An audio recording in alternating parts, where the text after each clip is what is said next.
ಸ್ವಪ್ನಗಳು ಮಾನವನ ಜೀವನದಲ್ಲಿ ಅತ್ಯಂತ ಕುತೂಹಲಕಾರಿ ಮತ್ತು ನಿಗೂಢವಾದ ವಿಷಯಗಳಲ್ಲಿ ಒಂದಾಗಿದೆ. ನಾವು ನಿದ್ರೆಯಲ್ಲಿರುವಾಗ ಮನಸ್ಸಿನ ಆಳದಲ್ಲಿ ಅಡಗಿರುವ ಭಾವನೆಗಳು, ಆತಂಕಗಳು, ಆಶೆಗಳು, ನೆನಪುಗಳು ಮತ್ತು ಕಲ್ಪನೆಗಳು ಕನಸುಗಳ ರೂಪದಲ್ಲಿ ನಮ್ಮ ಮುಂದೆ ಬರುತ್ತವೆ. ಭಾರತೀಯ ಸಂಪ್ರದಾಯದಲ್ಲಿ ಸ್ವಪ್ನಗಳಿಗೆ ವಿಶೇಷ ಸ್ಥಾನಮಾನವಿದೆ. ವೇದಗಳು, ಪುರಾಣಗಳು, ಜ್ಯೋತಿಷ್ಯ ಶಾಸ್ತ್ರ ಮತ್ತು ಸ್ವಪ್ನ ಶಾಸ್ತ್ರದಲ್ಲಿ ಕನಸುಗಳನ್ನು ಕೇವಲ ನಿದ್ರೆಯ ಸಮಯದಲ್ಲಿ ಕಾಣುವ ಚಿತ್ರಗಳೆಂದು ಮಾತ್ರ ಪರಿಗಣಿಸುವುದಿಲ್ಲ. ಬದಲಾಗಿ ಕೆಲವು ಸಂದರ್ಭಗಳಲ್ಲಿ ಭವಿಷ್ಯದ ಘಟನೆಗಳಿಗೆ ಸೂಚನೆ ನೀಡುವ ಸಂಕೇತಗಳಾಗಿಯೂ ವಿವರಿಸಲಾಗಿದೆ. ಸ್ವಪ್ನಶಾಸ್ತ್ರದ ಪ್ರಕಾರ ಪ್ರತಿಯೊಂದು ಕನಸಿಗೂ ಒಂದೊಂದು ಅರ್ಥವಿದೆ ಎಂದು ನಂಬಲಾಗುತ್ತದೆ. ಕೆಲವು ಕನಸುಗಳು ಸಂತೋಷ, ಯಶಸ್ಸು, ಧನಲಾಭ, ಕುಟುಂಬದಲ್ಲಿ ಶುಭ ಕಾರ್ಯ, ಆರೋಗ್ಯ ಸುಧಾರಣೆ ಮತ್ತು ಹೊಸ ಅವಕಾಶಗಳ ಸೂಚನೆಯಾಗಿದ್ದರೆ, ಇನ್ನು ಕೆಲವು ಕನಸುಗಳು ಮುಂಬರುವ ಸಂಕಷ್ಟಗಳು, ಆರ್ಥಿಕ ನಷ್ಟ, ಅನಗತ್ಯ ಖರ್ಚು, ವ್ಯಾಪಾರದಲ್ಲಿ ಹಿನ್ನಡೆ, ಸಾಲದ ಸಮಸ್ಯೆ, ವಂಚನೆ ಅಥವಾ ಹಣಕಾಸಿನ ಎಚ್ಚರಿಕೆಯ ಸಂಕೇತವೆಂದು ಪರಿಗಣಿಸಲಾಗುತ್ತದೆ. ಇಂತಹ ಕನಸುಗಳು ಕಂಡ ತಕ್ಷಣ ಭಯಪಡುವ ಅಗತ್ಯವಿಲ್ಲ. ಆದರೆ ಹಣಕಾಸಿನ ವಿಷಯಗಳಲ್ಲಿ ಹೆಚ್ಚಿನ ಜಾಗರೂಕತೆ ವಹಿಸುವುದು, ಅನಗತ್ಯ ವೆಚ್ಚಗಳನ್ನು ತಪ್ಪಿಸುವುದು ಮತ್ತು ಪ್ರತಿಯೊಂದು ನಿರ್ಧಾರವನ್ನು ಯೋಚಿಸಿ ತೆಗೆದುಕೊಳ್ಳುವುದು ಒಳಿತು ಎಂದು ಸ್ವಪ್ನ ಶಾಸ್ತ್ರ ತಿಳಿಸುತ್ತದೆ. ಸ್ವಪ್ನಗಳು ಭವಿಷ್ಯವನ್ನು ನಿಖರವಾಗಿ ನಿರ್ಧರಿಸುತ್ತವೆ ಎಂದು ವೈಜ್ಞಾನಿಕವಾಗಿ ಸಾಬೀತಾಗಿಲ್ಲ. ಆದರೆ ಸಂಪ್ರದಾಯದ ನಂಬಿಕೆಗಳ ಪ್ರಕಾರ ಕೆಲವು ಕನಸುಗಳು ವ್ಯಕ್ತಿಗೆ ಮುನ್ನೆಚ್ಚರಿಕೆಯ ಸಂದೇಶವನ್ನು ನೀಡುತ್ತವೆ ಎಂದು ಹೇಳಲಾಗುತ್ತದೆ. ಸ್ವಪ್ನಶಾಸ್ತ್ರದ ಪ್ರಕಾರ ಕನಸಿನಲ್ಲಿ ಅಲ್ಲಲ್ಲಿ ಚದುರಿದ ನೋಟುಗಳು ಅಥವಾ ನಾಣ್ಯಗಳು ಕಾಣಿಸಿಕೊಳ್ಳುವುದು ಶುಭ ಸಂಕೇತವೆಂದು ಪರಿಗಣಿಸಲಾಗುವುದಿಲ್ಲ. ಮೊದಲ ನೋಟಕ್ಕೆ ಹಣ ಕಾಣುವುದು ಒಳ್ಳೆಯದು ಎಂದು ಅನಿಸಿದರು. ಚದುರಿದ ಹಣವು ಜೀವನದಲ್ಲಿ ಹಣಕಾಸಿನ ಶಿಸ್ತು ಕಳೆದುಕೊಳ್ಳುವ ಸಾಧ್ಯತೆಯನ್ನು ಸೂಚಿಸುತ್ತದೆ ಎಂದು ನಂಬಲಾಗಿದೆ. ನಿಮ್ಮ ಆದಾಯಕ್ಕಿಂತ ವೆಚ್ಚಗಳು ಹೆಚ್ಚಾಗುವ ಸಾಧ್ಯತೆ, ಅನಗತ್ಯ ಖರೀದಿಗಳು, ಯೋಜನೆಯಿಲ್ಲದ ಹಣದ ಬಳಕೆ, ಉಳಿತಾಯ ಕಡಿಮೆಯಾಗುವುದು, ಹೂಡಿಕೆಯಲ್ಲಿ ತಪ್ಪು ನಿರ್ಧಾರಗಳು ಅಥವಾ ಕುಟುಂಬದ ಅಗತ್ಯಗಳಿಗೆ ಹೆಚ್ಚು ಹಣ ಖರ್ಚಾಗುವ ಪರಿಸ್ಥಿತಿಯ ಮುನ್ಸೂಚನೆ ಎಂದು ಇದನ್ನು ವಿವರಿಸಲಾಗುತ್ತದೆ. ಕೆಲವೊಮ್ಮೆ ಈ ಕನಸು ವ್ಯಕ್ತಿಯು ಹಣವನ್ನು ಸರಿಯಾಗಿ ನಿರ್ವಹಿಸದಿದ್ದರೆ ಮುಂದಿನ ದಿನಗಳಲ್ಲಿ ಆರ್ಥಿಕ ಒತ್ತಡ ಎದುರಾಗಬಹುದು ಎಂಬ ಎಚ್ಚರಿಕೆಯೂ ಆಗಿರಬಹುದು. ಆದ್ದರಿಂದ ಇಂತಹ ಕನಸು ಕಂಡರೆ ಆದಾಯ ಮತ್ತು ಖರ್ಚಿನ ಲೆಕ್ಕಪತ್ರವನ್ನು ಸರಿಯಾಗಿ ನಿರ್ವಹಿಸುವುದು, ಅನಗತ್ಯ ಸಾಲಗಳನ್ನು ತಪ್ಪಿಸುವುದು, ದೊಡ್ಡ ಮೊತ್ತದ ಖರೀದಿಗಳನ್ನು ಮುಂದೂಡುವುದು ಮತ್ತು ಭವಿಷ್ಯಕ್ಕಾಗಿ ಉಳಿತಾಯ ಆರಂಭಿಸುವುದು ಉತ್ತಮ ಎಂದು ಹೇಳಲಾಗುತ್ತದೆ. ಕನಸಿನಲ್ಲಿ ನಿಮ್ಮ ಪರ್ಸ್, ಬೀರು, ಲಾಕರ್ ಅಥವಾ ಹಣ ಇಡುವ ಸ್ಥಳ ಸಂಪೂರ್ಣ ಖಾಲಿಯಾಗಿರುವುದನ್ನು ನೋಡುವುದು ಕೂಡ ಸ್ವಪ್ನ ಶಾಸ್ತ್ರದಲ್ಲಿ ಪ್ರಮುಖ ಎಚ್ಚರಿಕೆಯ ಸಂಕೇತವೆಂದು ಹೇಳಲಾಗಿದೆ. ಇದು ಕೇವಲ ಹಣದ ಕೊರತೆಯ ಸೂಚನೆಯಲ್ಲ, ಜೀವನದಲ್ಲಿ ಆರ್ಥಿಕ ಅಸ್ಥಿರತೆ ಉಂಟಾಗುವ ಸಾಧ್ಯತೆಯನ್ನು ಸೂಚಿಸುತ್ತದೆ ಎಂದು ನಂಬಲಾಗುತ್ತದೆ. ವ್ಯಾಪಾರದಲ್ಲಿ ನಿರೀಕ್ಷಿತ ಲಾಭ ಸಿಗದಿರುವುದು, ಉದ್ಯೋಗದಲ್ಲಿ ಅಡಚಣೆ, ಹೂಡಿಕೆಯಿಂದ ನಷ್ಟ, ಸಂಬಳದಲ್ಲಿ ವಿಳಂಬ, ಆಕಸ್ಮಿಕ ವೈದ್ಯಕೀಯ ವೆಚ್ಚ, ವಾಹನ ದುರಸ್ತಿ, ಮನೆಗೆ ಸಂಬಂಧಿಸಿದ ಅನಿರೀಕ್ಷಿತ ಖರ್ಚುಗಳು ಅಥವಾ ಕುಟುಂಬದ ಅಗತ್ಯಗಳಿಂದ ಹಣಕಾಸಿನ ಒತ್ತಡ ಹೆಚ್ಚಾಗುವ ಸಂದರ್ಭಗಳ ಮುನ್ಸೂಚನೆ ಎಂದು ಕೆಲವರು ವ್ಯಾಖ್ಯಾನಿಸುತ್ತಾರೆ. ಈ ಕನಸು ಕಂಡರೆ ಹಣದ ಬಗ್ಗೆ ನಿರ್ಲಕ್ಷ್ಯ ತೋರದೆ ಪ್ರತಿಯೊಂದು ರೂಪಾಯಿಯ ಬಳಕೆಯಲ್ಲೂ ಎಚ್ಚರಿಕೆ ವಹಿಸಬೇಕು ಎಂದು ಹೇಳಲಾಗುತ್ತದೆ. ಕನಸಿನಲ್ಲಿ ಚಿನ್ನ, ಬೆಳ್ಳಿ, ಅಮೂಲ್ಯ ಆಭರಣಗಳು ಅಥವಾ ಬೆಲೆಬಾಳುವ ವಸ್ತುಗಳನ್ನು ಕಳೆದುಕೊಳ್ಳುವುದು ಸ್ವಪ್ನ ಶಾಸ್ತ್ರದಲ್ಲಿ ಅತ್ಯಂತ ಗಮನಾರ್ಹ ಸಂಕೇತಗಳಲ್ಲಿ ಒಂದಾಗಿದೆ. ಚಿನ್ನವು ಸಂಪತ್ತು, ಗೌರವ, ಸ್ಥಿರತೆ ಮತ್ತು ಐಶ್ವರ್ಯದ ಪ್ರತೀಕವಾಗಿದೆ. ಆದ್ದರಿಂದ ಚಿನ್ನ ಅಥವಾ ಆಭರಣ ಕಳೆದು ಹೋಗುವ ಕನಸು ಆರ್ಥಿಕ ನಷ್ಟ, ಬೆಲೆಬಾಳುವ ವಸ್ತುಗಳ ಹಾನಿ, ತಪ್ಪು ಹೂಡಿಕೆ, ವಂಚನೆ, ಮೋಸ, ಕಳ್ಳತನ ಅಥವಾ ವಿಶ್ವಾಸಾರ್ಹರಲ್ಲದ ವ್ಯಕ್ತಿಗಳಿಂದ ಹಣದ ಸಮಸ್ಯೆ ಎದುರಾಗುವ ಸಾಧ್ಯತೆಯ ಸೂಚನೆ ಎಂದು ಪರಿಗಣಿಸಲಾಗುತ್ತದೆ.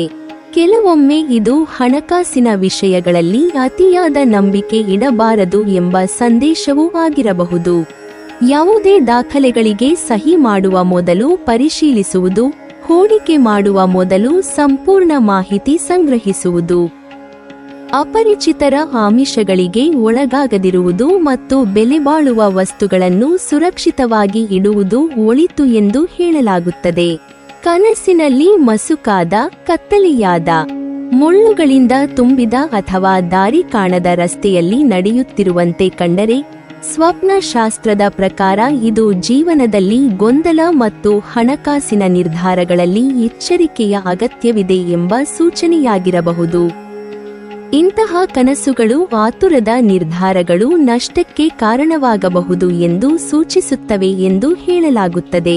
ವಿಶೇಷವಾಗಿ ದೊಡ್ಡ ಮೊತ್ತದ ಹೂಡಿಕೆ, ಹೊಸ ವ್ಯವಹಾರ, ಆಸ್ತಿ ಖರೀದಿ, ಸಾಲ ನೀಡುವುದು, ಪಾಲುದಾರಿಕೆ ವ್ಯವಹಾರ ಅಥವಾ ಉದ್ಯೋಗ ಬದಲಾವಣೆಯಂತಹ ಪ್ರಮುಖ ನಿರ್ಧಾರಗಳನ್ನು ತೆಗೆದುಕೊಳ್ಳುವ ಮೊದಲು ಸಾಕಷ್ಟು ಪರಿಶೀಲನೆ ಮಾಡುವುದು ಅಗತ್ಯವೆಂದು ಪರಿಗಣಿಸಲಾಗುತ್ತದೆ. ಕ್ಷಣಿಕ ಲಾಭದ ಆಸೆಗೆ ಒಳಗಾಗುವುದು ಅಥವಾ ಅಪರಿಚಿತರ ಸಲಹೆಗಳನ್ನು ನಂಬುವುದು ಮುಂದಿನ ದಿನಗಳಲ್ಲಿ ಆರ್ಥಿಕ ಸಮಸ್ಯೆಗಳಿಗೆ ಕಾರಣವಾಗಬಹುದು ಎಂಬ ಎಚ್ಚರಿಕೆಯನ್ನು ಈ ಕನಸು ನೀಡುತ್ತದೆ ಎಂದು ನಂಬಲಾಗಿದೆ. ಕನಸಿನಲ್ಲಿ ನೀರು ನಿರಂತರವಾಗಿ ಹರಿಯುತ್ತಿರುವುದು, ಹಣ ನೀರಿನಂತೆ ಹರಿದು ಹೋಗುತ್ತಿರುವುದು, ಕೈಯಲ್ಲಿದ್ದ ಹಣ ಜಾರಿ ಹೋಗುವುದು ಅಥವಾ ಹಣವನ್ನು ಹಿಡಿದಿಟ್ಟುಕೊಳ್ಳಲು ಸಾಧ್ಯವಾಗದಿರುವುದು ಆರ್ಥಿಕ ನಷ್ಟದ ಸಂಕೇತವೆಂದು ಸ್ವಪ್ನಶಾಸ್ತ್ರ ಹೇಳುತ್ತದೆ.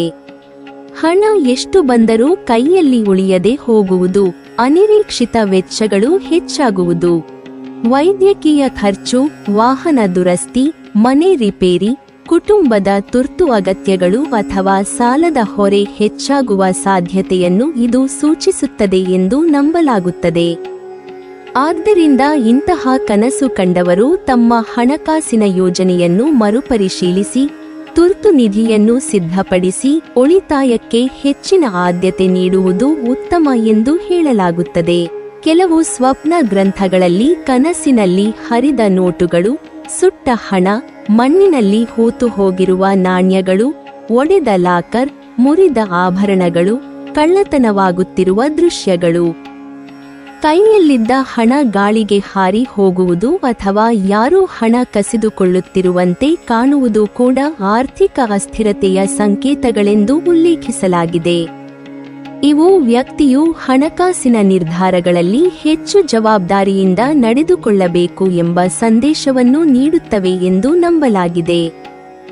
ಸ್ವಪ್ನಶಾಸ್ತ್ರದ ಪ್ರಕಾರ ಒಂದೇ ರೀತಿಯ ಕನಸುಗಳು ಪದೇ ಪದೇ ಕಾಣಿಸಿಕೊಳ್ಳುತ್ತಿದ್ದರೆ ಅವುಗಳನ್ನು ಸಂಪೂರ್ಣವಾಗಿ ನಿರ್ಲಕ್ಷಿಸಬಾರದು ಎಂದು ಹೇಳಲಾಗುತ್ತದೆ.